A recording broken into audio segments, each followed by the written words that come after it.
Namaste and welcome to my show. This is Abhinav Prakash.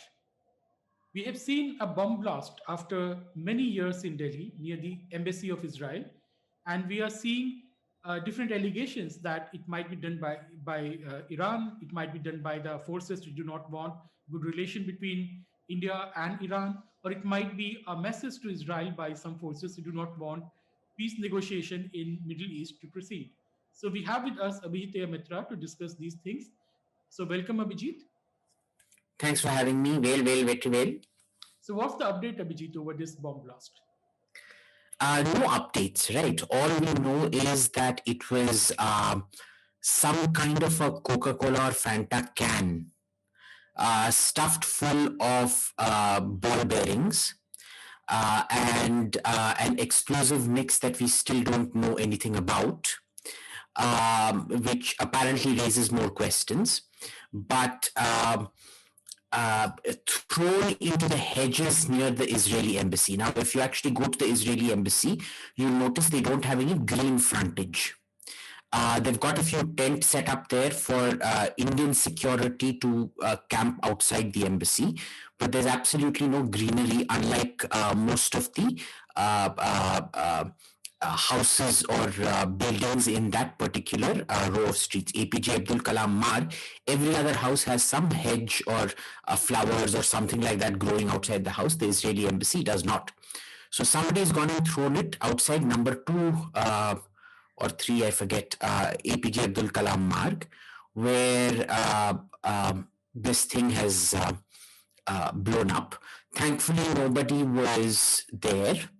Nobody could have been there because that is a sterile zone. You're not allowed to park your cars in front of the Israeli embassy and things like that.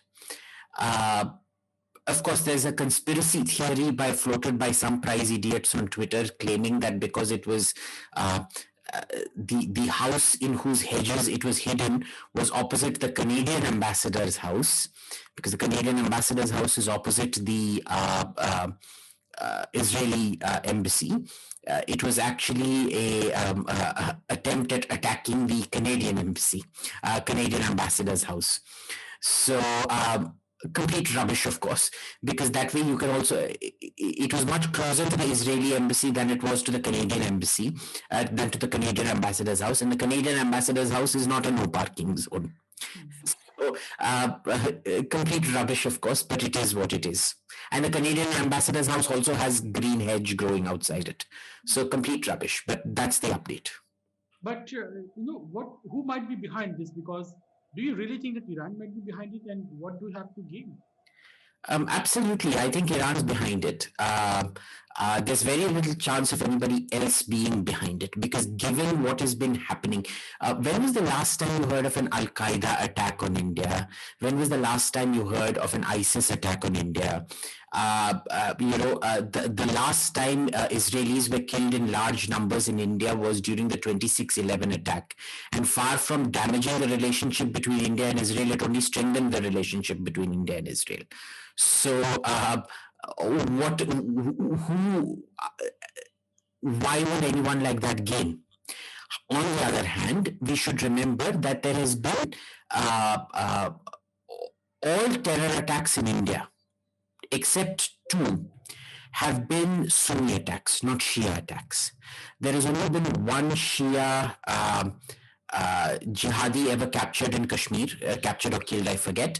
And the only other Shia attack was when this fellow a bunch of people got caught trying to bomb the Israeli attaché's car, and that lady attaché got very badly injured. Remember, this was about 10 years back.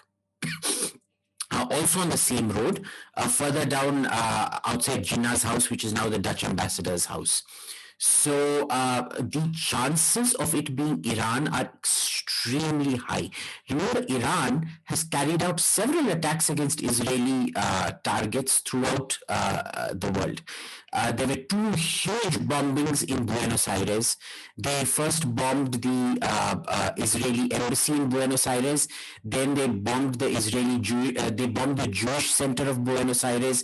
The first attack killed about 30 people. The second attack killed about 100 people.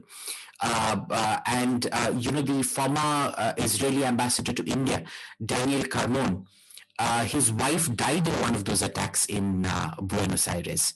So, and if you remember, the last attack was also traced back to Shias and from there on to Iran.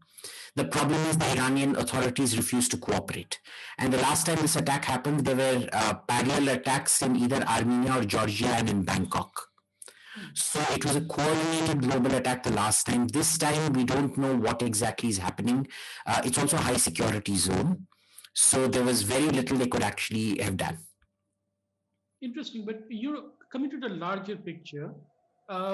We have also seen that a couple of days back, the sirens went off in the Iran, near their airfield and air bases, uh, and people said Israel might be preparing for a strike on Iran. But we have been hearing that for a very very long time, for years and years now. What do you think is happening in the West Asia and the entire region as of now? Sorry, before I quickly answer that question, just one quick addendum to the previous one. Remember, wherever Iran finds willing local agents to attack, be it in Lebanon, be it in Iraq, be it in Syria, Shias are an underprivileged or persecuted minority. Or a persecuted majority. In Iraq, they were in a majority and they were still persecuted. So, and they are usually economically underprivileged. Even in Argentina, the Shia community isn't particularly well off. But in India, remember, the Shias are extremely well off. They're not like the Sunnis. The least income is that of the Sunnis. The Shias usually inhabit the highest income. The Dawoodi Bohras and the Ismailis are very high income. And the 12er Jafris, even though they're not very high income, they're definitely not poor. So, the ability to attract despondent people who feel this sense of alienation from society, who feel the need to bomb, is very less. So there's lots of things, supply-demand reactions out there. Coming to the Middle East, what the situation is right now is, I don't know why they would have carried out this attack now after Biden has come to power. It doesn't seem very logical. Because given that Biden is seen as your best hope, the fact that he very clearly wants to reinstate the JCPOA, known as the Iran nuclear deal, and the fact that he's willing to throw local allies under the truck, shows you that maybe the Iranians are also overestimating their abilities. Simple example. Remember, Netanyahu has been in the bad books of two separate American presidents. Of Bill Clinton, who tried to fix him after Netanyahu tried interfering in American elections, and Barack Obama as well. And Barack Obama went real whole hog. Barack Obama actually stopped the intelligence, not stopped, but hindered the intelligence sharing relationship and things like that. So he wasn't able to do much. Biden will probably, because of the way Trump's last days played out, has far greater leverage to screw over Netanyahu in Israel. He's already shown how he's willing to screw over the UAE. The basic crux of the Abraham Accords was that you form a sort of mutual collective security network in the Middle East, where Israel protects Saudi Arabia, UAE, Bahrain, and you all kind of protect each other. And in return, we give you much, much better equipment for you to deal with common threats like Iran. Yes. The first act that Biden did when he came to power was to suspend the sale of F-35s to the UAE, which was a direct outcome of the Abraham Accords. So imagine you are endangering the Abraham Accords so blatantly, and nobody called him out for it. Nobody's called him out for it. Nobody said it's a danger and things like that. The American media is just going on suppressing all the bad news kind of thing. So I'm not surprised. But why is Biden doing that? I mean, it's not good for American interest to be sick on the American prison. you are antagonizing UAE and Saudi Arabia, which are the US allies ultimately. But that is what Obama also did. Obama was so crazy about his about his Nobel Prize and nuclear disarmament or whatever. He wanted a Iran deal at all costs. So it didn't matter what Saudi Arabia thought. It didn't matter what the UAE thought. It didn't matter what Israel thought. This is the classic Democrat case of trading the one bird in hand for two in the bush. Do you remember that clown Bill Clinton did the same thing with North Korea? Buy two American reactors in return for North Korea giving up its nuclear program. And what do the North Koreans do? They get what they want and then they go ahead and test nuclear devices. To date, you talk to all these so-called experts who are saying the JCPOA, I'll just call it the Iran nuclear deal, is a great thing, have still not. I have a very, very simple question for them. When you start questioning them on the deal, they will keep going into minutiae saying, it's too far in the future. We can't even foresee such a future, so on and so forth. They will never outright deny that it takes away from Iran the ability to make nuclear weapons. Okay, they will just say, look, it's not possible within the lifetime of the deal. When the future comes, dekh lenge. Right? The second thing that they never do, they never answer why was it that sanctions which had nothing to do with Iran's nuclear program and that were imposed on Iran because of its of its international terrorism past, were also lifted for the nuclear deal. Okay देखो nuclear अगर तुम दे रहे हो उसके against nuclear sanctions lift होनी चाहिए terrorism sanctions थोड़ी ना लिफ्ट होनी चाहिए terrorism sanctions get lifted when you give up international terrorism they do not answer that. The third thing that, and this is the most important question when you want to put any advocate of the Iran nuclear deal on the mat, you ask them is sir, ma'am, why is it that Iran is continuing with its long-range ballistic missile program? Yes. A long-range ballistic missile, for that matter, anything over a medium-range ballistic missile, over 900,000 kilometers, is a useless missile without a nuclear warhead on it. Okay, like we saw during the Gulf War, during several wars, those missiles, they just go wherever, boss. Agar it's sheer luck that they hit anything worthwhile. Why are they continuing with that long-range missile program, which is militarily useless? You will never get an answer. Challenging them on Twitter, they'll say, we are studying. This was the answer I got 6 years back. This is the answer I still keep getting. It takes you 6 years apparently and ongoing to study why the Iranian long-range missile program is continuing. You will never get that answer. I encourage all your viewers to challenge all these people supporting the Iran nuclear deal to consistently ask these people that question. Never submit to what about it. Just keep asking them, why are you allowing the long-range missile program of Iran to continue, given that it is completely useless without a nuclear warhead? Full stop. Yes. So that's interesting. We have to see how the situation unfolds. But the last question to you, Abhijit. So we often forget that we often blame Saudi Arabia for funding the radicalization in the Indian subcontinent, but we often forget that Saudi Arabia was doing that in response to Iran. It's the Iranians who, after Islamic Revolution, started radicalizing the Shias in the Pakistan and this entire belt of Himalayas, including Ladakh, and also in India, that Saudi Arabia thought that I have to counter that. So is Iran still doing that, and is Saudi Arabia now retreating from that kind of funding of extremism and radicalization?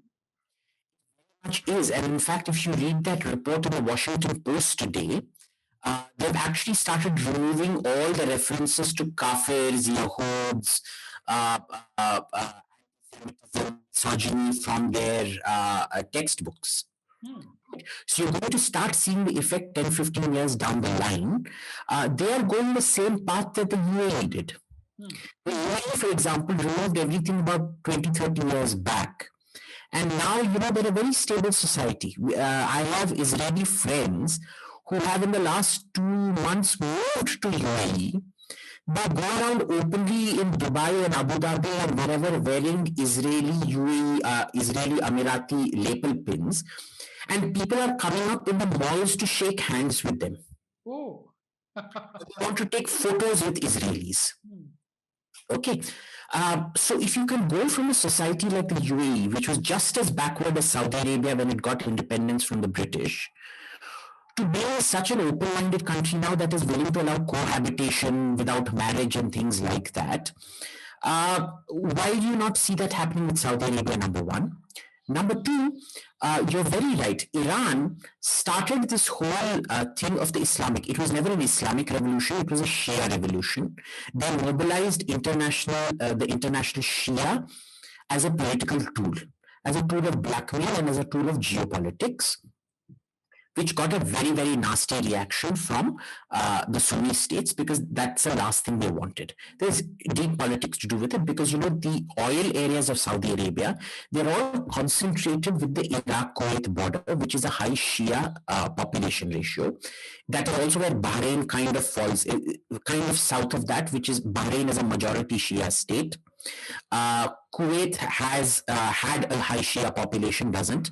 Iraq is it's that same oil belt, right?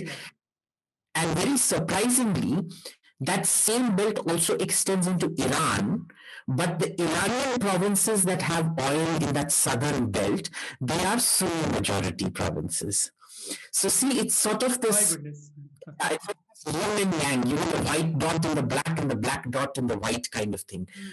So it's just one of those very interesting things where we've seen a Saudi, and we should remember the Saudis were very radical even before. Yeah. Okay. But international radicalization begins in response to the Shia revolution. Is it going to stop? Maybe, may not be, because they also see it as a geopolitical tool. I'm hopeful that it will stop, but I'm not entirely confident that it will stop. Well, thank you, Abhijit, for those insights. Next time, I'm definitely going to talk to you about this entire Saudi Arabia-Iran nexus and how does Pakistan fits into that and how does that extends over India. And people are still waiting to hear the story of the India's nuclear bomb. Remember the Parsi bomb. So next time, I'm pretty sure you give us time again. Thank you, Abhijit, for coming. Remember, the Indian bomb is the original Iranian bomb. If the Iranians never migrated out of Iran, it would have been the Iranian bomb. But yes, very well. Thank you. Thank you. Thank you, audience.